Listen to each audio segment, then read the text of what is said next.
स्थापकाय च धर्मस्य सर्वधर्मस्वरूपिणे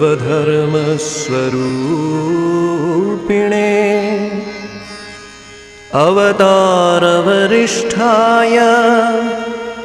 रामकृष्णाय ते नमः। अवतारवरिष्ठाय রামকৃষ্ণায় তে। ইউটিউব চ্যানেলের মধ্য দিয়ে যারা অনুষ্ঠান দর্শন করছেন তাদেরকে সকলকেও আন্তরিক স্বাগত জানাচ্ছি, শ্রদ্ধা, নমস্কার এবং শুভকামনা জানাচ্ছি। প্রথমেই দিব্যত্রয়ী এবং বীরেশ্বর শিব এবং জগদ্ধাত্রী মাতাকে আজকের অনুষ্ঠানে স্বাগত, সুস্বাগত। তারপরে মহারাজজিকে বিশেষ করে স্বাগত, সুস্বাগত। মহারাজজিকে মানুষ যে কত ভালোবাসেন, গত প্রায় 10-15 দিন ধরে এত ফোন আসছে, তা আমারও এতে খুব আনন্দ হচ্ছে। আপনারা যেমন স্নেহ ভালোবাসা পান, আকর্ষণ বোধ করেন, আমিও দীর্ঘদিন থেকে মহারাজের স্নেহ ভালোবাসা পেয়ে আসছি। এটি আমার বিশেষ সৌভাগ্য। আমি একসময় যাবার সুযোগ লাভ করেছিলাম মহারাজজি যখন নরোত্তম নগরে ছিলেন। অত্যন্ত স্নেহ লাভ করেছি মহারাজজির কাছে। এছাড়া যখন যেখানে দেখা হতো অত্যন্ত স্নেহপূর্ণ কথা, উৎসাহ প্রদান করা, যেগুলো গুরুজনদের কাছ থেকে পেলে আমাদের শান্তি হয়, তৃপ্তি হয়, আনন্দ হয়, সেটি মহারাজজির কাছ থেকে পেয়েছি। তিনি আমাদের আবেদনে সাড়া দিয়ে ব্যস্ততার মধ্যেও একদিন আজকে এই সন্ধ্যায় এখানে ভক্তদের সামনে কিছু প্রসঙ্গ, বিষয় ভাগবত, ভক্ত, ভগবান, এই বিষয়ের উপর আলোচনা করবেন। মহারাজজিকে প্রণাম জানিয়ে আমি আশীর্বাদ প্রার্থনা করছি সকলের হয়ে। অনেক ভক্তরা কুপন সংগ্রহ করতে পারেননি, কুপন শেষ হয়ে গিয়েছিল। আমরা বলেছিলাম এত মানুষের আগ্রহ দেখে যে যারা কুপন নিতে পারবেন না অথচ আসতে আগ্রহী, তাদেরকে আমাদের নিচের প্রার্থনা ঘরে বড় টিভিতে এই অনুষ্ঠান দেখানোর সুযোগ করে দেয়া হবে। তাতেও অনেক ভক্ত এসে গিয়েছেন, কিন্তু যেহেতু এখনও কিছু আমাদের ওপরে জায়গা আছে, সেজন্য আমরা সেই নিচে ভক্তরা যারা টিভিতে দেখছিলেন তাদেরকেও এখন আমরা একটু ভেতরে প্রবেশ করাচ্ছি। একটু সেজন্য সময় নিচ্ছি, আমি কথা বলার কথাই নয় বিশেষ আমার, এই সময়টুকু একটু নিচ্ছি। তারা সকলে ওপরে ঠিকভাবে বসে যান, তাহলে আনডিস্টার্বড ওয়েতে মহারাজজি তার বক্তব্য রাখতে পারবেন। যতক্ষণ পর্যন্ত ঠিকভাবে সকলে না বসছেন, কয়েকটি প্রার্থনা মন্ত্র একযোগে করি, আপনারা শুনে শুনে বলবেন একসঙ্গে। বসা শেষ হয়ে গেলে আমি বন্ধ করব, মহারাজজি তখন বলবেন। বলুন, ত্বমেব মাতা চ পিতা ত্বমেব, ত্বমেব বন্ধুশ্চ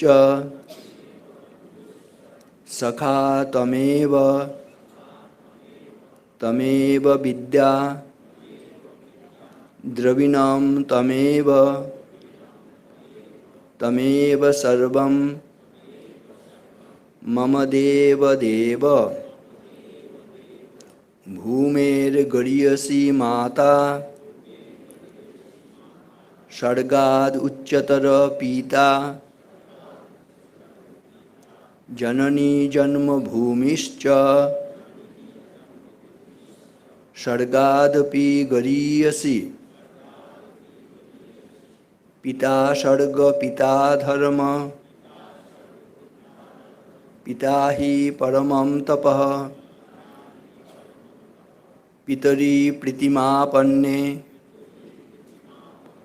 প্রিয়ন্তে সর্বদেবতা। यत् प्रसादात् जगद्दृष्टं पूर्णकामो यदाशिषा प्रत्यक्ष देवता वै मे तुभ्यं मात्रे नमो नमः। जीवने यावद् आदानं स्यात् प्रदानं ततोऽधिकम् इत्येषा प्रार्थनास्माकं भगवान् परिपूर्यताम्। বেশিরভাগ মন্ত্রের অর্থ আপনাদের জানা, শেষেরটি শুধু অনুবাদ বলে দিচ্ছি, যেখানে বলা হয়েছে কোন জীবনটা সার্থক হয়, সফল হয়। আমরা প্রত্যেকে যে একটা সার্থক সফল জীবন যাপন করতে, প্রার্থনায় বলা হলো জীবনে যাবৎ আদানম স্যাৎ প্রদানম ততোধিকম।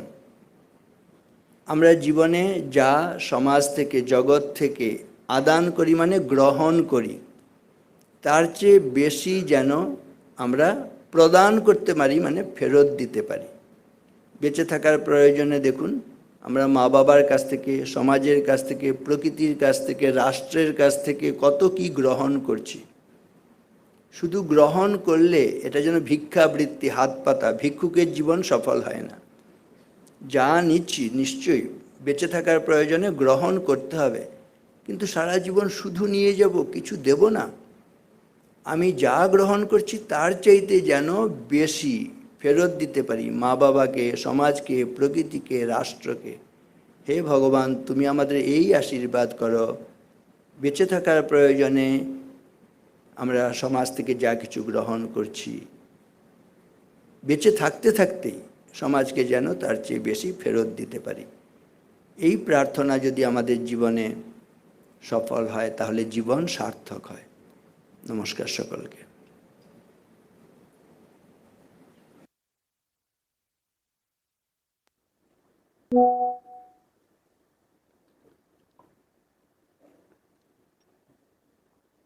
আমি অভিভূত হয়ে গেছি। এত ঠাকুরের কথা শোনার জন্যে, ধর্ম প্রসঙ্গ করার জন্যে, মানুষের এই আকুতি, এই ব্যাকুলতা দেখে মনটা খুব ভরে গেল। স্বামী বিবেকানন্দ বলেছেন, ভগবান শ্রীরামকৃষ্ণের আবির্ভাবের সঙ্গে সঙ্গে সত্যযুগ শুরু হয়ে গেছে। তো সত্যযুগ যখন আসে তখন মানুষের মধ্যে ভগবানের প্রতি ভালোবাসা, ভগবানের প্রতি টান, ভগবানকে দেখার ইচ্ছা, জানার ইচ্ছা, অর্থাৎ সত্য গুণ বৃদ্ধি পায়। এমনি যখন আমরা বাইরের জগৎটাকে দেখছি মনে হচ্ছে বাবা এত মিথ্যা, এত মিথ্যা, এত অনাচার। কেননা এখন পরিপূর্ণভাবে কলিযুগ চলছে, কিন্তু শ্রীরামকৃষ্ণের আবির্ভাবের সঙ্গে সঙ্গে আবার সত্যযুগের সূচনা হয়ে গিয়েছে। পুরাণ যখন আমরা পড়ি, যখন ভগবান সৃষ্টি করলেন, সমস্ত সৃষ্টিটাকে চারটে ভাগে ভাগ করলেন, সত্য, ত্রেতা, দ্বাপর, কলি। তারপরে যখন সত্যযুগের শেষের দিকে ব্রহ্মা স্রষ্টা তিনি কাঁদছেন, বলছেন ভগবান আমি সামলাতে পারছি না, তুমি যে তিনটে গুণ আমাকে দিয়েছিলে সত্য, রজ, তম, সেটা দিয়ে আমি মানুষ বানাবো, পশু পাখি বানাবো, প্রাণী বানাবো, কিন্তু তমগুণটা জোর করে যেন সমস্ত কেড়ে নিচ্ছে, আর ভয়ঙ্কর ভয়ঙ্কর দানব হচ্ছে, হিংস্র সমস্ত হচ্ছে। আমি ভাবছি কি ভুল করে ফেলছি, তোমার সৃষ্টির মধ্যে অরাজকতা এসে যাচ্ছে, তুমি বাঁচাও। ভগবান তখন ওকে বলছেন, ব্রহ্মাকে, যে তুমি ভয় পেও না, আমি নিজে যাব এই সৃষ্টিকে পথ দেখাতে। পরবর্তীকালে তিনি শ্রীরাম রূপে, তারপরে শ্রীকৃষ্ণ রূপে এক একটা যুগে অবতীর্ণ হচ্ছেন। এবং যখন শ্রীকৃষ্ণ শরীর ত্যাগ করছেন তার 120 বছর পর, তখন কলি প্রবেশ করছে। চতুর্দিকে সেই কলি প্রবেশের ভাবটা দেখা যাচ্ছে। শ্রীকৃষ্ণের বংশের লোকেরা, যাদবরা, তারা ভয়ঙ্কর অহংকারী হয়ে গেছে। এবং শুধু তাই না, তার নিজের ছেলে পর্যন্ত অন্যায় করছে। এই সমস্ত নানান ঘটনা চতুর্দিকে ভগবান চুপ করে দেখছেন ওই যে সৃষ্টির সময় যেটা করা হয়েছিল তার সূচনা হতেই হবে। তিনি নিজে আর ওটা বন্ধ করার চেষ্টা করছেন না। ঋষিদেরকে অপমান করছে যাদবরা, তার নিজের ছেলে শাম্ব এই সমস্ত করলেন। এই নানান রকম হবার পর ভগবান চুপ করে রয়েছেন। আর তারপরেতে দেখা যাচ্ছে যে শেষে যখন অর্জুনের নাতি তিনি ওই চাইছেন যাতে কলি না ঢোকে, কারণ কলিকে বলছেন তুমি ঢুকবে না, আমি যতদিন আছি। বলে তো বেশ তাই হবে, কিন্তু আসতে তো আমাকে হবেই, কেননা এটাই সৃষ্টির নিয়ম। তো এখন বলো যতদিন তুমি আছো আমি কোথায় থাকবো, আমাকে মেরে ফেলো না। তখন উনি বললেন যে যেখানে লোকেরা জুয়া খেলে, মদ খায়, দেহ ব্যবসা করে, ওই জায়গায় তুমি থাকো, নোংরা জায়গাতে গিয়ে থাকো। বললো বেশ তা হবে, আর একটু জায়গা দাও।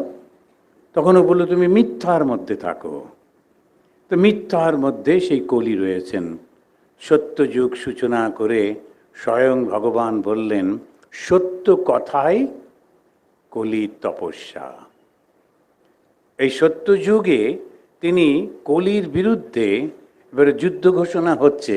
কলি হচ্ছে মিথ্যা, সব সময় যেটা সত্য নয় সেইটাকেই ব্যবহার করবে, সেটাকেই বলবে। আর সেই জন্যে ঠিক তার বিরুদ্ধে ঠাকুর বললেন, শ্রীরামকৃষ্ণদেব বললেন সত্য কথাই কলির তপস্যা। আর জঙ্গলে গিয়ে একাহারি হয়ে শুধু ফলমূল খেয়ে তপস্যা করতে হবে না, শুধু সত্যটাকে ধরে থাকো। এই সত্যটাকে ধরবার জন্যে নানানভাবে আমাদের শাস্ত্র কত কীভাবে শিখিয়েছেন।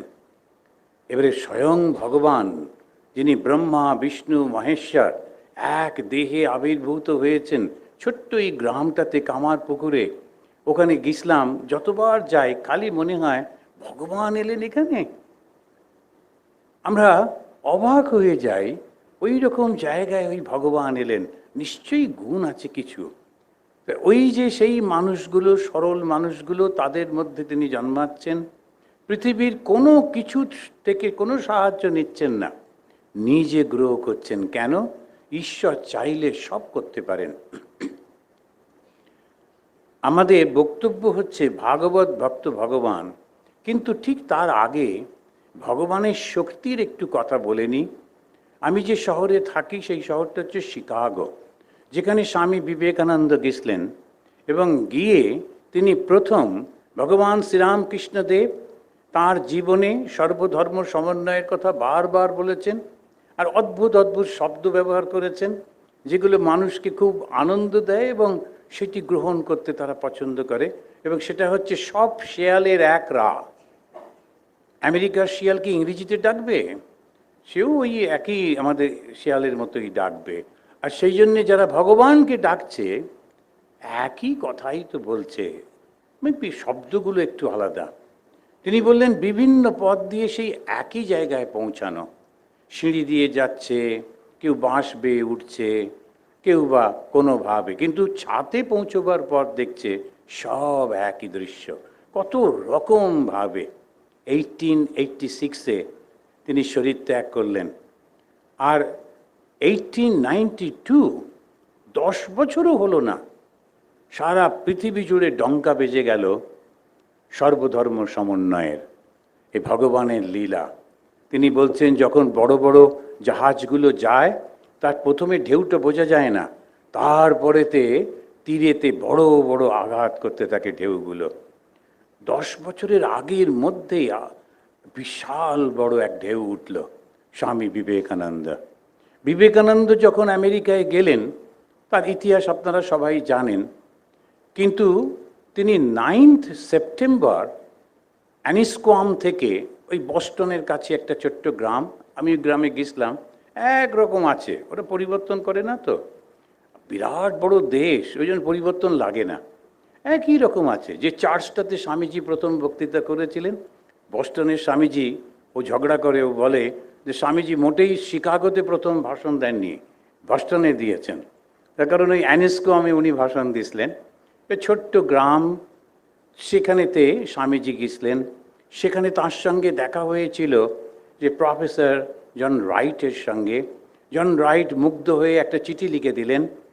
স্বামীজি সেই চিঠিটা মিসপ্লেস করে ফেললেন। কোথায় ছিল সেই ঠিকানা, কার সঙ্গে যোগাযোগ করতে বলেছিলেন, সেটা কোথায় যেন চলে গেল। স্বামীজি রাস্তায় রাস্তায় ঘুরছেন। সেই দিনটা ছিল 10th সেপ্টেম্বর। 9 সেপ্টেম্বর তিনি এলেন। সমস্ত দিন ঘুরতে ঘুরতে, খাওয়া নেই, জল নেই, কোনো হোটেলে ঢুকতে দিচ্ছে না। আর ও দেশেতে ওই যে ভিখারি টিকারি থাকলেই পুলিশকে ফোন করে, ধরে নিয়ে চলে যাও। তো সুতরাং উনি ভাবছেন কি করি। আর এই বড় বড় কোট ব্যাগ হেনা তেনা নিয়ে টায়ার্ড হয়ে একটা সময় বোধ হয় ঠাকুরের প্রতি অভিমানে তিনি বললেন, যদি মারতেই চেয়েছিলে বিদেশে এনে মানছ কেন? আমি দেশেই তো মরতে পারতাম। এরকম একটা অভিমান তার হলো। এবং তিনি ভাবছেন যে যদি মরেই যাব, কারণ ঠান্ডা হাওয়া বইতে শুরু করে দিয়েছে, খাওয়া নেই, জল নেই, তো শরীর আর থাকবে না। উনি দেখলেন একটা চার্চ। ওই চার্চের সিঁড়িতে গিয়ে উনি বসলেন। বসার পর যখন চুপ করে বসে আছেন, ধ্যান করছেন, ঠিক উল্টো দিকের ওই দরজা বন্ধ না জানলা বন্ধ করতে এলেন মিসেস হেল, ডব্লিউ হেল। যেমন একটা অচেনা লোক আমার ঘরের উল্টো দিকে বসে আছে, ওর সঙ্গে সঙ্গে বাড়ির কর্মচারীদের বলার কথা ছিল ওকে তাড়িয়ে দিয়ে এসো, বা পুলিশকে ফোন করার কথা ছিল, ডাকার কথা ছিল। তা না করে কি অদ্ভুত ঘটনা, সেই ঘরের মহিলা তিনি রাস্তা পার করে এসে ওকে বলছেন যে স্যার, আপনি কি ধর্ম প্রতিনিধি হিসেবে এসেছেন? স্বামীজি এসে বললেন, হ্যাঁ মা, কিন্তু আমার কাছে কোনো ক্রেডেনশিয়াল নেই, কাগজপত্র নেই, আমি জানতামও না যে আগে থেকে করতে হয়। আর কোনো চিন্তা করবেন না, আমার স্বামী খুব ইনফ্লুয়েন্সিয়াল, আমরা ব্যবস্থা করব, আপনি আসুন। 9 সেপ্টেম্বর রাত্রে ওদের বাড়িতে গেলেন, খেলেন, থাকলেন। পরের দিন ওনার স্বামী খুব ইমপ্রেসড হয়ে গেলেন স্বামী বিবেকানন্দকে দেখে। এবারে দুই বয়স্কা আমেরিকান, তারা এই প্রথম ইন্ডিয়ান চোখে দেখছেন। আমাদের স্বামীজি আমাদের থেকে খুব ফর্সা ছিলেন, স্বামীজি আমাদের থেকে খুব ফর্সা ছিলেন, কিন্তু তথাপি ওদের তুলনায় কিছু না। সেই রকম একজন কালার্ড ম্যানকে নিয়ে এই দুজনে বাবা মার মতো তারা বিভিন্ন অফিসে অফিসে যাচ্ছেন, গিয়ে বলছেন একে একটা সুযোগ দাও, সুযোগ দাও, সুযোগ দাও। কেউ করবে? ওই হচ্ছে শ্রীরামকৃষ্ণের, তিনি দেখাচ্ছেন তার ক্ষমতা। প্রফেসর জন রাইটের চিঠি নিয়ে যদি স্বামীজি ঢুকতেন, তখন সারা জীবন সবাই বলতো জন রাইটের জন্যই তো বিবেকানন্দ বক্তৃতা করতে পারল। তাই ঠাকুর চাননি যে তার শিষ্য, তার প্রতিনিধি, হিন্দু ধর্মের প্রতিনিধি অন্য কারো চিঠি নিয়ে যায়, নিজের মর্যাদায় এসে যাবে। আর সে কীরকমভাবে ঘটল, 10 তারিখে সন্ধেবেলায় ওই প্রেসিডেন্ট একটা ব্যবস্থা করে, যেমন সাধারণত ওদের দেশে হয়, কোনো একটা প্রোগ্রামের আগে একটা ডিনার পার্টি হয়। তো ডিনার পার্টিতে সবাই আসে, তখন আলোচনা হয়ে যায় কে কী করবে, কীরকমভাবে হবে, ফাইনাল। সেইখানে নিয়ে গিয়ে ওখানে ডব্লিউ হেল, মিস্টার অ্যান্ড মিসেস, তারা যখন ওই প্রেসিডেন্টকে বললেন যে এনাকে 5 মিনিট সময় দিতেই হবে, দিস ইজ মাই রিকোয়েস্ট, তখন 5 মিনিট সময় দেওয়া হলো। তারপর সেই ইতিহাস হলো। তো শ্রীরামকৃষ্ণের শক্তিটা অনুভব করতে পারছেন? এই হচ্ছে ভগবানের শক্তি, যা ইচ্ছা তাই করতে পারেন।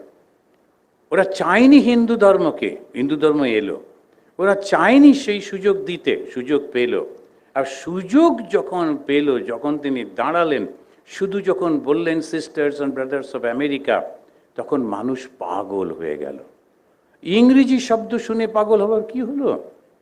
আসলে ওরা সত্যি সত্যি সেই ব্রহ্মের স্পর্শ পেল, যে ব্রহ্ম হচ্ছে শুধু ভালোবাসা, যার মধ্যে একত্ব ভাব রয়েছে, তুমি আমি আলাদা নই। এইটাই হচ্ছে ধর্মের আদি কথা, আমরা আলাদা নই, আমরা এক। যে যখনই আমরা পরস্পরের মুখোমুখি হব, তখন একটা অসাধারণ টান অনুভব করব। এ তো আমি তো আমাকে দেখছি আয়নাতে। আমি আমাকে দেখলে কি মারামারি করি, রেগে যাই? তা তো নয়। তাহলে অন্য মানুষকে যখন দেখি কেন রেগে যাই? কেন আমি দেখতে পাই না যে, বুঝতে পারি না যে? এই ধর্ম যখন আমি দেখি সব এক। ভগবান শ্রীরামকৃষ্ণদেব কলকাতার রাস্তা দিয়ে যাচ্ছেন, ব্রাহ্মণ দক্ষিণেশ্বরের পূজারী, তিনি যে রাস্তা দিয়ে যাচ্ছেন সেখানে বারাঙ্গনারা সব রয়েছে। ভক্তরা তাড়াতাড়ি করে ওই ফিটন গাড়ির ওই দরজা বন্ধ করবার চেষ্টা করছেন। ঠাকুর মুখ বাড়িয়ে বলছেন, মা তুই এই বেশে এইরকম সেজে থাকতে চাইছিস, খুব ভালো, খুব আনন্দে। উনি বিভিন্নতা দেখতেই পাচ্ছেন না। তো একত্বই হচ্ছে আসল, এক দেখা। এই শ্রীরামকৃষ্ণের শক্তি। আমরা মনে করি ঠাকুর এইরকম কি আর আছে, বরং মা কালীকে ডাকি, বরং দুর্গাকে ডাকি প্রত্যেক বাড়িতে, কিন্তু শ্রীরামকৃষ্ণের শক্তি ভাবা যায় না। ওই একটা উদাহরণ দিলাম, দেখুন এই বিদেশে আমেরিকায় একবার ডিসিশন নিলে ওরা কোনো চেঞ্জ করে না, সেইটা অ্যাডজাস্ট করলো। আর সেই অ্যাডজাস্টের পরে ওই বড় বড় দুটো রিপোর্ট বই আছে, সেখানে পরিষ্কার লেখা আছে মানুষ ওই বিবেকানন্দের কথা শোনার জন্যে উদ্গ্রীব হয়ে থাকত। সারা আমেরিকা জুড়ে দরজা খুলে গেল। আর সেই সফলতা ভারতবর্ষের উপর এলো সম্পূর্ণ অন্যভাবে। আমরাও পারি, আত্মবিশ্বাস। কেউ জিজ্ঞেস করলো না কি বাঙালি, কেউ বলল না উনি কোথা থেকে গেছেন, কোনো কিছু না।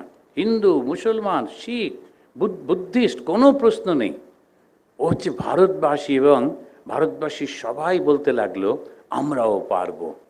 এই শ্রীরামকৃষ্ণ তিনি এই শক্তিটা প্রদান করলেন ভারতবাসীর মধ্যে স্বামীজির কথার মধ্যে দিয়ে। তো এই ওমকে বলা হচ্ছে ব্রহ্ম। ওম ইতি এতৎ উপনিষদে বলছেন, ব্রহ্মকে ওম, এই কথার শক্তি। এবারে আমরা যারা এই ভগবানের কথা শুনলে ভালো লাগে, প্রত্যেকটা কথা আপনাদের জানা, সমস্ত কিছু আগে থেকেই আপনারা জানেন, তথাপি ভালো লাগছে। কতবার কত সাধুরা এই কথাই বলছেন, কিন্তু যেখানে যত ভক্ত সম্মেলন হচ্ছে টিকিট পাওয়া যায় না, জায়গা পাওয়া যায় না, সবাই যাচ্ছে ছুটে ছুটে। শুধু বাংলায় নয়, বিভিন্ন জায়গায় ভারতবর্ষের প্রত্যেকটি প্রভিন্সে একেবারে ভিড় লেগে রয়েছে। কেন? সত্যযুগের সূচনা। আপনারা যারা এই দূর থেকে এসেছেন, একটা টিকিট কালেক্ট করে এখানে এসে বসেছেন, আপনি ভাবছেন যাক একটু বক্তৃতা শুনবো, ঈশা আত্মানন্দ একটু ভালো বলে, একটু গুছিয়ে বলতে পারে, ওইটুকুই, আর বেশি কিছু পারি না। এক কাপ চাও বানাতে পারি না, আমি এত অযোগ্য। কিন্তু আপনারা তবু ছুটে ছুটে আসছেন, তার কারণ কি জানেন? আপনাদের মধ্যে সত্যগুণ জেগে গেছে। আমরা বুঝতে পারছি না। যখন উদ্ধব শ্রীকৃষ্ণকে জিজ্ঞেস করছেন যে তুমি না থাকলে তো ধর্ম থাকবে না, আমি বাঁচবো কী করে, ধর্মহীন অবস্থায় আমি বাঁচতে পারবো না, ওই কলি এসে গেল, আমার ভয় করছে। সমস্ত ঋষিরা তারা ছুটে ছুটে চলে যাচ্ছেন একটা জঙ্গলে, সেখানেতে ওই শ্রীকৃষ্ণই বললেন তোমরা ওখানে গিয়ে সবাই বসো। আর এই রকম অবস্থার মধ্যে ভগবান তখন ওকে বলছেন তুমি এক কাজ করো, তুমি সত্যগুণকে বৃদ্ধি করো। ওই সত্যগুণ কী করে বৃদ্ধি করব, কী করে বুঝবো? যখন তোমার ভগবানের কথা শুনতে ভালো লাগবে, ভগবানের লোকদের দেখলে ভালো লাগবে, অন্য ভক্তকে দেখলে ভালো লাগবে, সৎ কাজের মধ্যে মনটা যাবে, জানবে সত্যগুণ বৃদ্ধি পেয়েছে। আপনাদের নিজেদেরকে প্রশ্ন করুন, দেখুন কেমনভাবে সত্যগুণ বৃদ্ধি পেয়েছে। এবারে কি করব আমরা ত্রিপুটি ভেদ করব।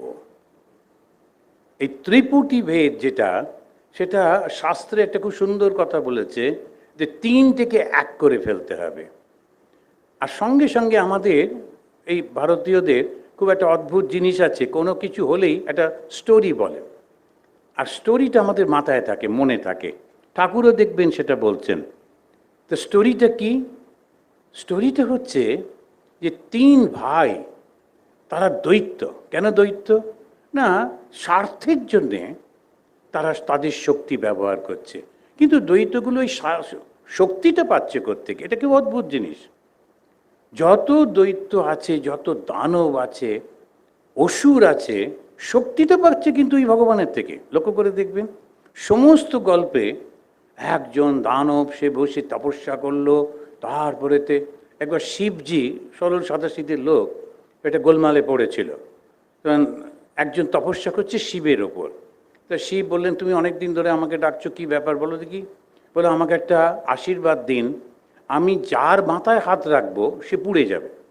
আচ্ছা, শিব না বুঝেই পটাং করে বললেন, আচ্ছা অনেক দিন ধরে তপস্যা করছো, ঠিক আছে, তুমি যার মাথায় হাত রাখবে পুড়ে যাবে। ও বললো, আচ্ছা আপনি আসুন।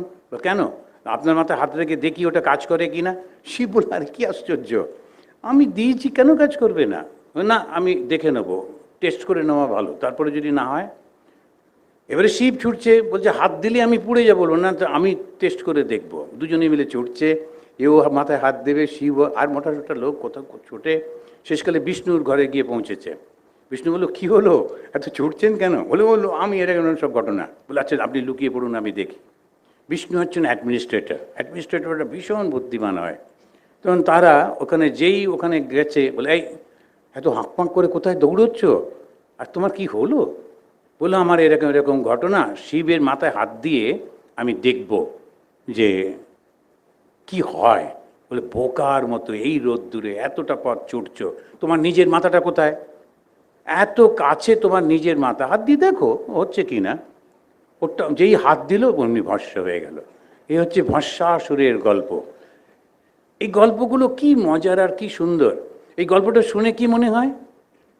মনে হয় ওই অসুরটা কি বোকা। ঠিক, ভগবান আমাদের কিভাবে সাহায্য করে জানেন?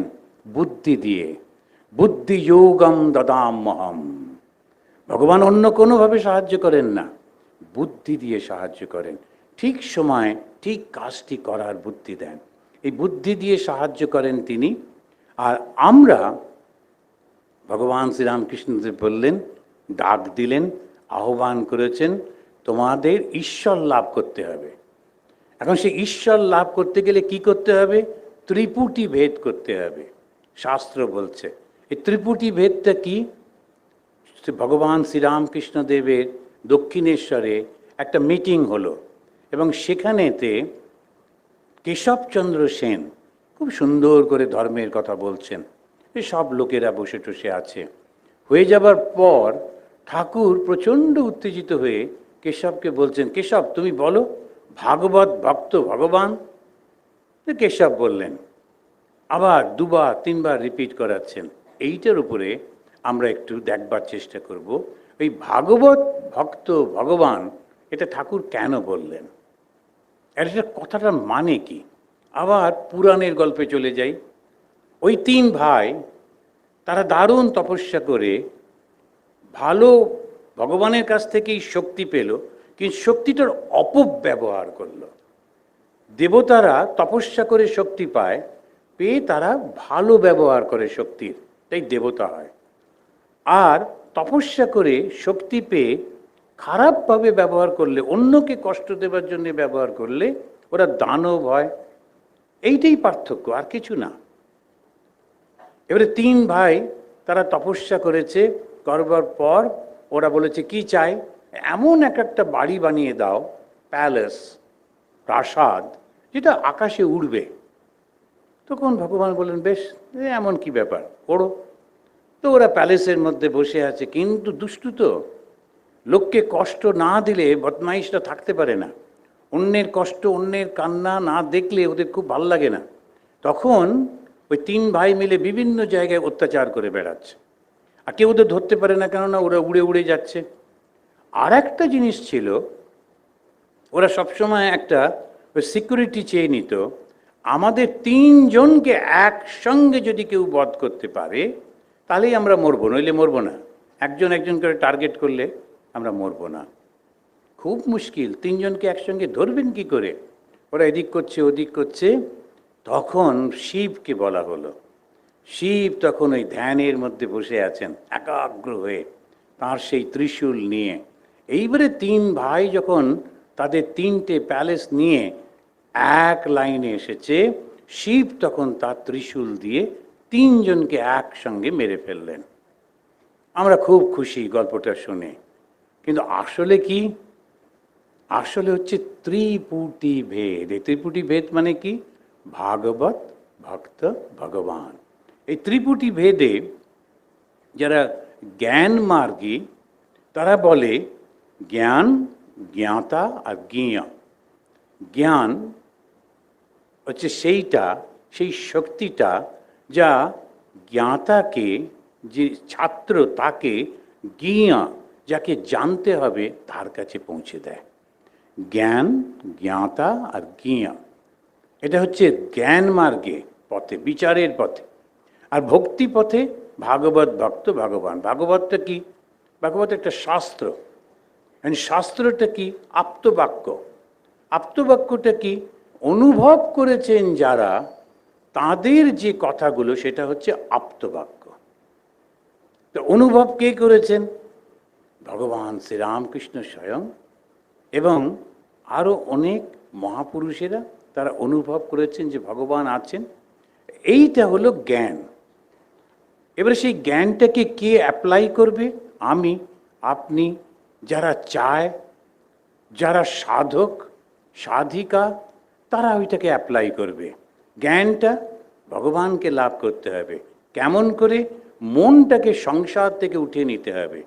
সংসার কাকে বলে? নাম আর রূপকে বলে। শুধু নাম আর রূপ, এই দুটো। আর যেটা সমানে বয়ে বয়ে চলে যাচ্ছে, পরিবর্তিত হয়ে যাচ্ছে, এই হচ্ছে সংসারকে বলতে হবে। যখন কলকাতায় আসি খুব ভাল লাগে, কীরকম ডেভেলপ হয়েছে, দারুণ দারুণ উড়াল পুলগুলো হয়েছে। এখন আর অত কষ্ট করে যেতে হয় না, বেশ শাঁ শাঁ করে গাড়ি যায়। কিন্তু ওটা আমাদের ঠিক পছন্দ হয় না, সেই জন্য একটু হর্ন টর্ন বাজাই। না বাজালেও চলতো, কিন্তু হর্ন না বাজালে ঠিক জমে না, হাতের কাছে তো সবাই মিলে হর্নটা বাজায়। এবারে বেশ তাতে একটা হই হই হয়, সবাই সবার দিকে ভুরু কুঁচকে তাকিয়ে আছে, কেন যাবে না, যাবে না কেন যেতে পারছে না, কিন্তু তবু ওইগুলো একটু আমাদের রয়েছে, আস্তে আস্তে হয়তো যাবে। এখন এই যে পরিবর্তন হয়ে যাচ্ছে, সমস্ত চেহারাগুলো পাল্টে পাল্টে যাচ্ছে। কলকাতার চেহারাতে দেখছিলাম বিরাট বড় বাড়ি করেছে, কাঁচ টাঁচ দিয়ে নতুন বাড়ি, পাশেই একটা পুরনো বাড়ি, থামওয়ালা বাড়ি, কোনো এক জমিদারের এককালে ছিল ওই পরিবর্তনটা। এককালে যে জমিদার ছিল, ওই ওখানে বসে গড়গড়ায় তামাক টানতো, ও ভাবতো আমি আছি। এখন সে কোথায় কেউ জানে না। ওর বাড়ির গায়ে লেখা রয়েছে কাছে যাবেন না, ভেঙে পড়তে পারে। তার পাশেই আবার বিরাট বাড়ি উঠেছে, তার বারান্দায় বসে কর্তা শর্ট পরে, হাফ প্যান্ট পরে চা খাচ্ছেন। তিনি ভাবছেন আমি আছি। এখন এই যে জগৎটাকে যদি আমরা দেখি, পরিবর্তিত হয়ে যাচ্ছে। ওখানে জমিদার গোঁপে তার দিয়ে দারুণ একটা সুন্দর ধুতি পরে তামাক খেত, গড়গড়া খেত। এখানে গোঁপ টোপ নেই, কিন্তু একটা স্যান্ডো গেঞ্জি বা একটা ভালো করে হাফ প্যান্ট পরে, বড় লোকেরা বেশিরভাগই হাফ প্যান্ট পরে আজকাল, তো বসে বসে ওরা কফি খাচ্ছে। কিন্তু পরিবর্তন হয়েই চলেছে। যেই নোটিশ করলাম তখন বুকটা দুরপুর করে উঠলো, মাই গড, আর তো বেশি সময় নেই আমার হাতে, পরিবর্তিত হয়ে যাচ্ছে। কখন যে আমি চলে যাব কোনো ঠিক নেই, কখন ডাকছে কোনো ঠিক নেই। তাহলে কি করব? এবারে জ্ঞানের কাছে যাচ্ছে। জ্ঞানটা কি? ঈশ্বর আছেন, ঈশ্বরের সঙ্গে কথা বলা যায়, দেখা করা যায়। উপায়টা কি? শুধু জগৎটাকে ভুলে যাও, নাম আর রূপটাকে ভুলে যাও, ওটাকে ত্যাগ করো, ওটার থেকে মনটাকে উঠিয়ে নাও, ব্যাস হয়ে গেল। আর কিচ্ছু নেই, কারোর আশীর্বাদের দরকার নেই, কোনো জায়গায় গিয়ে কিচ্ছু করতে হবে না। শুধু জগৎ থেকে মনটাকে তুলে নাও, তাহলেই হবে। কি করে জগৎ থেকে মন তুলব? শনৈ শনৈ উপরমেদ বুদ্ধা ধৃতি গৃহীতয়া, ওই একটা পদ্ধতি আছে। যে তাড়াতাড়ি পারবে তাড়াতাড়ি পারবে, আর যে না পারবে একটু একটু করে করবে, একটু একটু করে মনটাকে তুলে তুলে তুলে তুলে। সেই জন্যে ওই 4টে ভাগে ভাগ করে দিয়েছেন জীবনটাকে, ব্রহ্মচর্য, গার্হস্থ, বানপ্রস্থ আর সন্ন্যাস। কিন্তু যারা পারবে তারা ব্রহ্মচর্য থেকেই সন্ন্যাসে চলে গেল। আর যারা পারবে না, কোনো অসুবিধে নেই, একেবারে শাস্ত্রের বিধান আছে।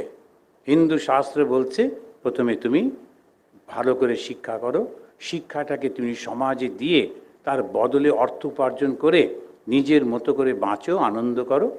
তারপরে জগতের অনিত্যতা, যেটা তুমি ওই ব্রহ্মচারী অবস্থায় শিখেছিলে, সেইটাকে বুঝে রিটায়ারমেন্টের পরে একটু একলা হয়ে যাও, সংসারের মধ্যে থাকো কিন্তু সংসারই থেকো না, আর ওর মধ্যে জড়িয়ে পড়ো না, সব কিছুর মধ্যে যেতে যেও না।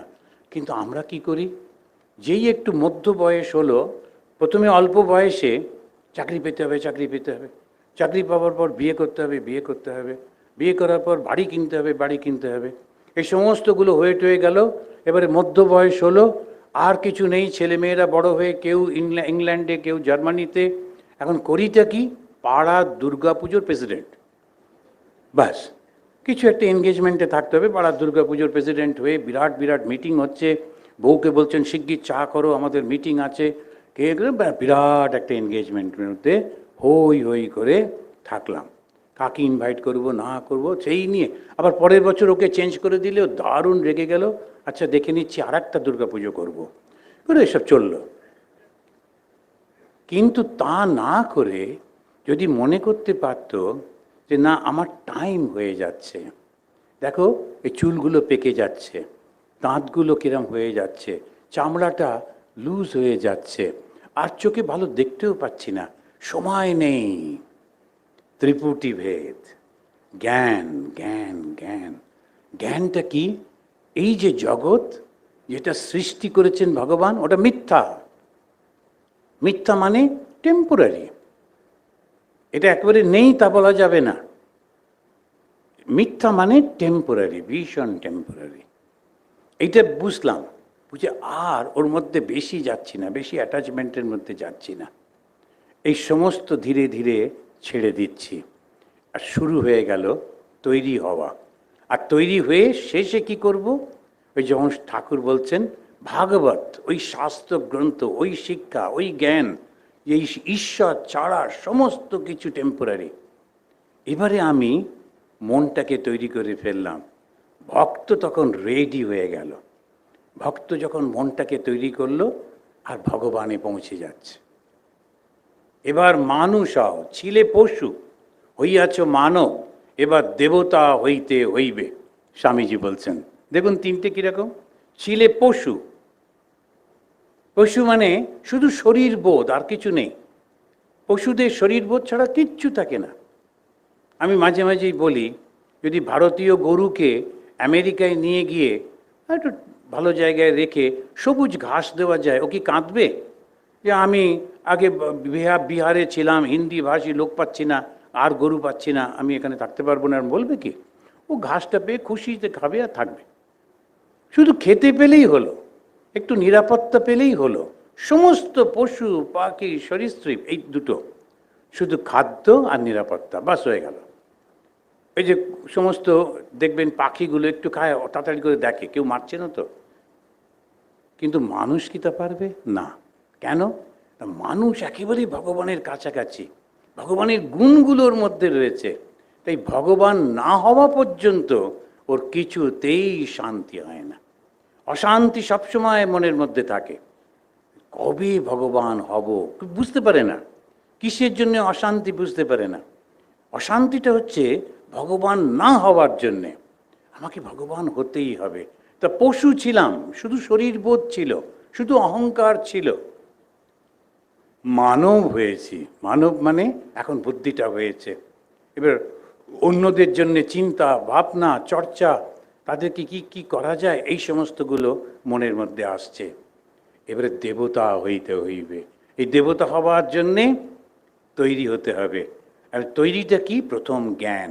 কিসের জ্ঞান? ব্রহ্ম সত্য জগৎ মিথ্যা, কিংবা একমাত্র ঈশ্বর আছেন, জগৎ অনিত্য, জগৎ সত্য নয়, জগৎ চিরন্তন নয়, ব্রহ্ম সত্য জগৎ মিথ্যা, এই একটা জ্ঞান। এবারে জ্ঞান নিয়ে যে জ্ঞানটা পেল, এবারে সে জ্ঞেয়তে যাবে। জ্ঞেয়টাকে, জ্ঞেয় হচ্ছেন সেই ভগবান, জ্ঞেয় হচ্ছেন সেই ব্রহ্মণ। এই ভগবানকে সমস্ত যত গুণ আছে তিনি হচ্ছেন তার উৎস। এক কথায় স্বামী বিবেকানন্দ বলছেন, আনসেলফিশনেস ইজ গড। নিঃস্বার্থপরতাই হচ্ছে সেই দেবতা। ওইদিকে এবারে আমাদের মনটা দিতে হবে। তা জ্ঞান মার্গীরা বলছেন জ্ঞান, জ্ঞাতা আর জ্ঞেয়া। আর ভক্তি মার্গীরা বলছেন ভাগবত ভক্ত ভগবান এক হয়ে যেতে হবে।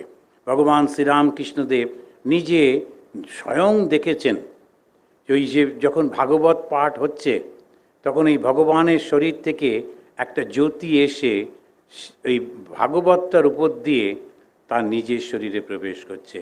ভাগবত ভক্ত আর ভগবান এক হয়ে যাচ্ছেন। এটাকে বলছেন ত্রিপুটি ভেদ। এই ত্রিপুটি ভেদ করতে হলে আমাদের কি করতে হবে? আমাদেরকেও কতগুলো ভালো গুণ জোগাড় করতে হবে নিজেদের মধ্যে। আর বেশি নয়, মাত্র 28টা গুণ, আপনি স্বয়ং ভগবান হয়ে যাবেন।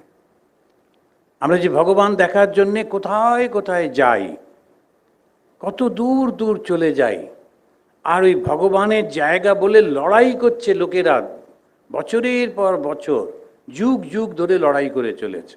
আমার ভগবানের জায়গা তুই কেন বসেছিস বলে দুজনে লড়াই করছে। ওকে যদি জিজ্ঞেস করা হয় ভগবান কে, ও জানে না। আবার একেও যদি বলা হয় তুমি ভগবান বলতে কি বোঝো, বলছে জানি না, কিন্তু ও এলে মারবো, এই হচ্ছে কথা। এখন এইটা করেই আমরা সমস্ত সময় নষ্ট করছি। কিন্তু ভগবান কে? ভগবান হচ্ছেন ভালোবাসা, ভগবান হচ্ছেন নিঃস্বার্থপরতা। তা ভগবত গীতাতে 16 অধ্যায়ের প্রথম 3টি শ্লোকে 28টা সদ্গুণের কথা শ্রীকৃষ্ণ তিনি বলছেন। আমি সবকটা ব্যাখ্যা করব না, শুধু প্রথমেই বলি অভয়ম, ভয় থাকবে না। কেন ভয় থাকবে না? ওই যে জ্ঞান, কি জ্ঞান? এই শরীরটা টেম্পোরারি, এই শরীরটা চলে গেলেও আমি থাকব, আত্মা কখনো মরে না। কিসের ভয় এত? একবার একজন রোগী ভীষণ কান্নাকাটি করছে, তাকে অপারেশন টেবিলে নিয়ে যাওয়া হচ্ছে, ডাক্তার ওই রকম সে মাস্ক টাক্স পরে, হাতে গ্লাভস সব রেডি হচ্ছে অপারেশনের জন্যে। তো ডাক্তারবাবু বলছেন আপনি এত কাঁদছেন কেন? জানেন আমার না কোনো দিন অসুখ করেনি, আর এই প্রথম অসুখ আর প্রথম অপারেশন। বলে ও সেই জন্যে কাঁদছেন? আমারও তো প্রথম অপারেশন, এই প্রথম আপনাকে দিয়ে শুরু করব। তারপরে যতদূর জানা যায় রুগী লাফ দিয়ে নেমে সে কোথায় হারিয়ে গেছিল। না, প্রথম অপারেশন আমার উপর দিয়ে দরকার নেই। এখন ভয় পেলে কি হবে? সেই জন্যে অভয়ম মানে এই নয় যে কিছু লোক আছে তারা গোস্ট হান্টিং, তারা গিয়ে গিয়ে যে যে বাড়িতে ভূত আছে বলে বলে সেখানে গিয়ে বসে থাকে, ভূত দেখবে আনা টানা। খুব সাহসী লোক ভূত দেখতে যাচ্ছে। আমি একবার রিলিফ করতে গেছিলাম মিদনাপুরে, আর কি আমাদের লোক ভক্তরা তো খুব ভালো লোক, ওরা জানে যে সাধু এবং ভগবান আর ভূত একই রকম, তো অসুবিধে নেই। আমাদের একটা বাড়ি দিয়েছে, দিয়ে বললো এই বাড়িতে 2-3টে বউ নাকি মারা গেছে। আমি কী সর্বনাশ, আমরা এখানে এই বাড়িতে থাকবো কেন? বলছে না আপনাদের কাছে ভূত আসবে না। না, আমি ওসব চ্যালেঞ্জ নিতে পারবো না। তারপরে কোথায় থাকবো?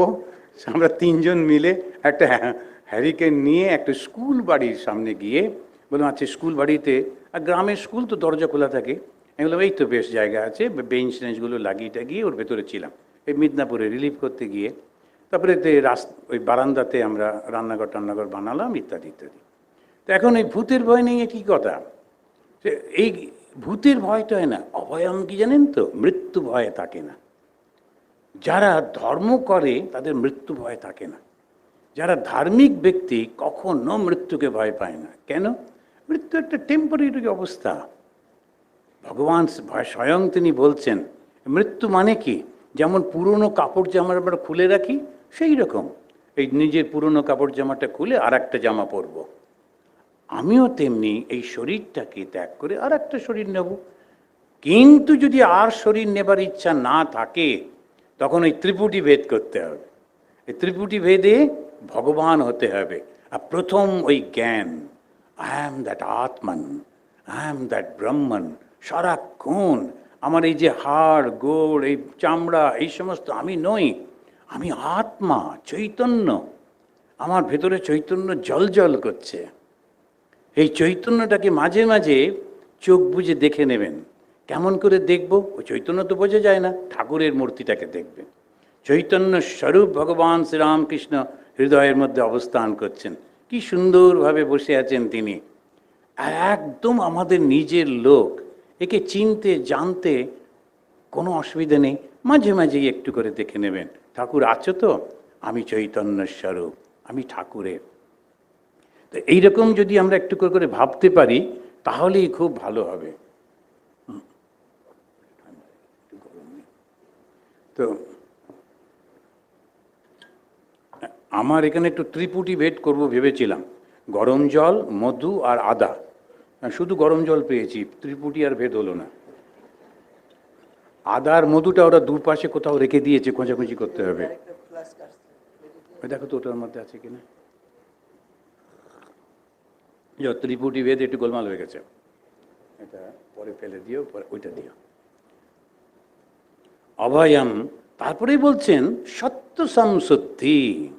এটা একটা অসাধারণ কথা ভগবত গীতা। সত্য সংশুদ্ধি মানে কি? মনটা যেন, অন্তঃকরণ যেন শুদ্ধি থাকে, যেটা ঠাকুর বলছেন মন মুখ এক করা। এইটাই হচ্ছে ভীষণ সমস্যা, কিছুতেই পারি না। বড় বড় মানুষগুলো পর্যন্ত আমি দেখেছি যে যখন কেউ এরকম কেউ আসলো, দরজা খুলে, ও মা কতদিন পরে দেখা, এসো এসো, তুমি বলে খুব খুশি। তারপরে 10-15 মিনিট পরে যখন চলে যাচ্ছে বলছে বাবা এ ডিস্টার্ব করতে আসে মাঝে মাঝে। আচ্ছা দেখো দেখি, আমি এ কী কথা, বলে খুশি হওনি? এই হচ্ছে সমস্যা, মন মুখ এক নেই। কিন্তু এটাই সভ্যতা, ওরকম নাকি বলতে হয়। তো মন মুখ কী করে এক করব? ভেতরে কারুর প্রতি বিদ্বেষ থাকবে না। সেই কারণেতে যেটুকু আমি জানি সেটুকুই ঠিক করে বলতে হবে, ব্যাস, তাহলেই হলো। মনের মধ্যে কারুর প্রতি বিদ্বেষ আছে অথচ উপরে তাকে দেখাচ্ছি না, এরকম কোনো প্রয়োজন নেই। মন মুখ এক করাটাই কিন্তু সব থেকে বড় কঠিন সাধনা। যত বড়ই সাধক হোক না কেন, যদি সে এইটুকু না করতে পারে তাহলে আর কিছুতেই ঈশ্বরের দিকে যাওয়া যাবে না। তৃতীয় হচ্ছে জ্ঞান যোগ ব্যবস্থিতি। জ্ঞানের জন্যে, জ্ঞান যদি না থাকে, জ্ঞানটা কি? এই জগৎ অনিত্য আর নিত্যটাকে ঈশ্বর, এই হচ্ছে জ্ঞান। আর কোনো জ্ঞান নেই। এককে জানার নাম জ্ঞান। এই যে ভগবান শ্রীরামকৃষ্ণদেব বলছেন, মাস্টারমশাই তখনকার দিনে MA পাস, তাকেই উনি ধমকে দিচ্ছেন। তিনি বলছেন তুমি কিচ্ছু জানো না, এককে জানার নাম জ্ঞান। অর্থাৎ এই যে সব কিছু দেখছো কত বিভিন্ন, আসলে কিন্তু এক।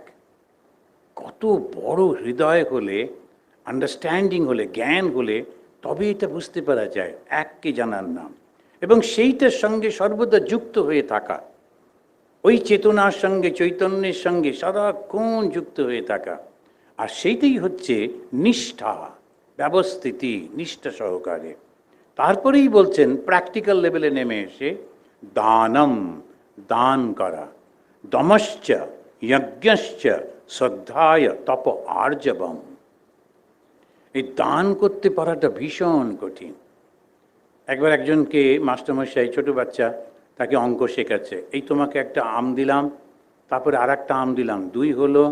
এবারে 2 থেকে যদি একের পর 1, 2, এবার 2 থেকে যদি একটা চলে যায় তাহলে কি হবে?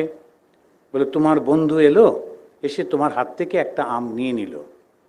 তখন কথা থাকবে, কি হবে? বললো মারামারি। কেননা ওই 2টো আমও ছাড়বে না, সেই জন্য ও বলছে। তা আমাদেরও, আমরা শুধু নিচ্ছি, দিচ্ছি না, তা দান করতে শিখতে হয়। ছোটোবেলায় আমাদের খুব সুন্দর শেখায়, প্রত্যেকটা ধর্মে জাকাত, ওই যে ইসলাম ধর্মে বলে জাকাত মানে দান করা, চ্যারিটি, দান করা। ভারতবর্ষে সর্বত্র ওই দানের খুব সুনাম আছে, বড় বড় গল্প, সুন্দর সুন্দর গল্প আছে।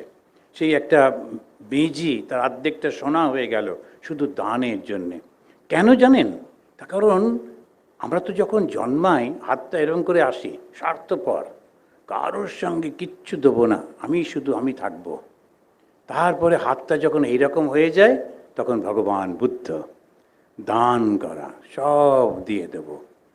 দাও দাও ফিরে নাহি চাও, থাকে যদি হৃদয়ে সম্বল, অনন্তের অধিকারী তুমি, প্রেম সিন্ধু হৃদয়ে বিদ্যমান। যে বা ফিরে চায় তার সিন্ধু বিন্দু হয়ে যায়। ফিরে চাইতে নেই, শুধু দিয়ে যেতে হয়। কিচ্ছু থাকে না তো, যে যেটা চাইছে, আচ্ছা ঠিক আছে নিয়ে নাও। এইটা দিতে দিতে, দান করতে করতে তখন সে একটা অসাধারণ অবস্থায় পৌঁছে। জগতে সর্বদা দাতার আসন গ্রহণ করিবে। কি অসাধারণ কথা বলছেন স্বামীজি। জগতে সর্বদা দাতার আসন গ্রহণ করিবে। সেবা দাও, ভালোবাসা দাও, ভক্তি দাও, যতটা পারবে, যার ভেতরে যতটা জ্ঞান আছে দাও, কিন্তু কখনো ফিরে চাইতে নেই। কি দুর্দান্ত কথা। সব সময় আমার মনে হয় দাতার আসন গ্রহণ করতে হবে। গ্রহীতা সে নষ্ট হয়ে যায়।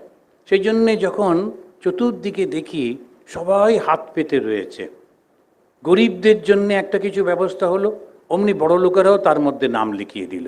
একটু তো লজ্জা করতে হয়, ওটা গরিবদের জন্যে, যারা পারে না কেন নেব? সেইটাই বলতে গিয়ে বলছেন দানম দমশ্চ, নিজেকে কন্ট্রোল করতে শিখতে হয়। যজ্ঞশ্চ, যজ্ঞ মানে কি? যে কোনো ভালো কাজ, ওটাই যজ্ঞ। অন্যের মঙ্গলের জন্যে যে কাজটা করছি ওটাই যজ্ঞ। শুধু আগুন জেলে যে যজ্ঞ করি সেটা নয়, যে কোনো ভালো কাজ করছি যজ্ঞ কর্ম। আর ভগবান শ্রীকৃষ্ণ একটা জায়গায় বলছেন এই তিনটে কখনো বন্ধ করতে নেই। যজ্ঞ তো সবসময় রাখতে হয়, মানুষের জন্যে ভালো কাজ করা, আর সব সময় নিজেকে ইন্সপায়ার করবার জন্যে স্বাধ্যায় করতে হয়, ভালো ভালো শাস্ত্র গ্রন্থ পড়তে হয়। এই বিভিন্ন সমস্ত লেখকদের লেখা ওইটা পড়ে খুব একটা সুবিধা হয় না, কেননা তারা সব লিখছেন টিখছেন, তারা ওইটা প্র্যাকটিস করেন না। ভালো কন্ট্রোল আছে ল্যাঙ্গুয়েজের ওপর, সুন্দর করে তারা লিখেছেন টিকেছেন, কিন্তু ওটা প্র্যাকটিস করেছেন কি? যদি না করেন ওই লেখা আপনাকে সত্যি সত্যি সাহায্য করবে না। সেই জন্যে সেই লেখাগুলো পড়তে হয় যেগুলো তিনি নিজেই অভ্যাস করেছেন। স্বামী শারদানন্দজি মহারাজ বলছেন যে কথাগুলো আমি লিখেছি ভগবান শ্রীরামকৃষ্ণের সেই বিখ্যাত জীবনী, নিজে অনুভব না করে একটা শব্দ লিখিনি। ভেবে দেখুন তো, ঠাকুর সম্পর্কে যে লিখছেন, তো শ্রীরামকৃষ্ণের জীবনী মানে ওইটাই পড়তে হয়। তারপরে বলছেন তপ আর্জবম, তপ মানে তপস্যা করা। তপস্যাটা কি? নানান রকম সমস্যা আছে, যেই আপনি ভালো পথের দিকে এগোবেন অমনি সমস্ত লোক নিন্দা মন্দ করতে থাকবে, যতটা পারে কষ্ট দেওয়ার চেষ্টা করবে। আমি যখন ব্রহ্মচারী ছিলাম অদ্বৈত আশ্রমে, তখন মাঝে সাঝে ন্যাশনাল ওই লাইব্রেরিতে যেতাম। তো সেখানে একটা বাসে করে একদিন ফিরছি, একটা ফাঁকা বাসটা উঠে একটা বেঞ্চে বসেছি আগে, তারপরে কিছু লোক এসে বসলো, অফিস থেকে ছুটি হয়ে কাছাকাছি কাজ করে। কথা নেই বার্তা নেই, আমাকে দেখিয়ে একজন লোক বলছে, দেখ এই যে যারা, আর সেই যুগে এটা খুব চালু ছিল, সিআইএ চর। কে সিআইএ, কোথায় কি করে ভগবান জানে, সবাই সবাইকে বলতো যে সিআইএ চর। ওরা আমার দিকে আঙুল দেখিয়ে ওই লোকটি বলছে এ না সিআইএ চর। তা আমার ওর দিকে তাকিয়ে মনে হলো লোকটা বড় ভরসা হয়, আমার মাথা কামানো, টিকি রয়েছে, সাদা জামা, দেখে ও ভাবছে যে আমি তো কিছু করব না, রিট্যালিয়েট করব না, সেই জন্যই সাহস করে বলছে। যদি আমার গোঁপ টোপ থাকতো, জামার বোতাম খোলা থাকতো, দু চারটে মালা পরা থাকতো, হাতে একটা এরকম বালা টালা থাকতো, বলতে পারতো। সত্যি সত্যি সিআইএ চর হলেও কিন্তু বলতে পারতো না, ভয় পেত। যাক কি যাক বলুক। তা আমি চুপ করে বসে বসে ওর মুখের দিকে তাকিয়ে আছি। আমার কিন্তু একটু রাগ হলো না, করুণা হলো। যে মানুষটা কাউকে চোখ রাঙাতে পারে না, সবার কাছেই বকুনি খায়। এখন আমাকে দেখে ওর খুব উৎসাহ হয়েছে, একটু বলবে, আচ্ছা বলুক। তো এখন এই যে আমরা করছি এটা কিন্তু তপ, এই তপস্যা তপস্যা তপস্যা। তপস্যা মানে হচ্ছে আমি জানি আমি কে, তথাপি চারপাশের লোক নানান রকম বলে যাচ্ছে, আমি চুপ করে সহ্য করে যাচ্ছি, ওই হচ্ছে তপস্যা। আর্জবম সরলতা। সরলতা ভগবান শ্রীরামকৃষ্ণদেব বলছেন বহু জন্মের পুণ্যের ফল। সরল হতে হয়। সরল মানে কি? বোকা নয়, কিন্তু সব বোঝে, কিন্তু জিনিসটাকে সোজাভাবে নেয়। তারপরেই উনি আরও কতকগুলো প্র্যাকটিসের কথা বলছেন। অহিংসা, সত্য, অক্রোধ, ত্যাগ, শান্তি, অপৈশুনম। অপৈশুনম মানে হচ্ছে পরের দোষ না দেখা। দয়া ভূতেষু অলোলুপ্তম মার্দবম হ্রি অচাপলম। হ্রি হচ্ছে খারাপ কাজেতে একটু লজ্জা পাওয়া, এইটাই হচ্ছে হ্রি। তেজ ক্ষমা ধৃতি শৌচম অদ্রোহ নাতিমানিতা ভবন্তি সম্পদম দৈবীম, এইটাই হচ্ছে দৈব সম্পদ। যদি আমরা ভগবানের কৃপায় এই সম্পদটা পেতে পারি, তখন আমরা নিজেরাই দেবতা হয়ে যাব। তা ত্রিপুটি ভেদ কি করে করব? প্রথম জ্ঞানটা নিতে হবে। কিসের থেকে জ্ঞান নেব? আমাদের ভগবান শ্রীরামকৃষ্ণের যে কথাগুলো, সেটাই শাস্ত্র, সেখান থেকে জ্ঞান নিলাম। শ্রীরামকৃষ্ণদেব কি বলেছেন? উনি বলেছেন, আমি মলে ঘুচিবে জঞ্জাল, অহংকারটা চলে গেলেই হবে। এইটাকে নিলাম। কেন? কেননা উনি বলছেন এই জগৎটা মিথ্যা। নিজেই বলছেন, যদি জানতাম এই জগৎটা সত্য, তাহলে আমার জন্মভূমি কামার পুকুরকে সোনা দিয়ে মুড়ে দিতাম। তার মানে এই জগৎটা মিথ্যা। কিন্তু যতদিন জগতে থাকবো, যতটুকু প্রয়োজন ততটুকু নেব, করব। তারপরে কি করব? যেই সময় আসবে, সুযোগ আসবে, কর্ম কমে যাবে, তখন এই মনটাকে ভগবানের দিকে দেব। এই ভগবানের দিকে দিতে গিয়ে ধীরে ধীরে ভগবদ্ গীতার 16 অধ্যায়ের প্রথম 3টে শ্লোকের যে গুণগুলো আছে, একটা একটা করে যতগুলো পারা যায় ওই গুণগুলোকে নিজের মধ্যে নিতে হবে। যদি বেশ কয়েকটা গুণ এসে যায়, তখন আপনি অনেক উঁচুতে উঠে গেছেন। আর যদি সমস্ত গুণগুলো পাওয়া যায়, স্বয়ং ভগবান হয়ে গেলেন। এই দৈব সম্পদ পাবার জন্যে আমাদের চেষ্টা করতে হবে। এই ত্রিপুটি ভেদ, এই 3টি জিনিসে আমি মাঝখানে রয়েছি, শাস্ত্র রয়েছে, লক্ষ্য ঠিক করা রয়েছে। এবার দেবতা হইতে হইবে, দেবতা হব। ডাক্তার, ইঞ্জিনিয়ার, হ্যানা তেনা সমস্ত হয়ে গেছে, এবার আমার লক্ষ্য হচ্ছে দেবতা হব। আর দেবতা মানে ভালোবাসা আর নিঃস্বার্থপরতা। জয় ঠাকুর, জয় মা, জয় স্বামীজি। स्थापकाय च धर्मस्य सर्वधर्मस्वरूपिणे अवतारवरिष्ठाय रामकृष्णाय ते नमः। अवतारवरिष्ठाय रामकृष्णाय ते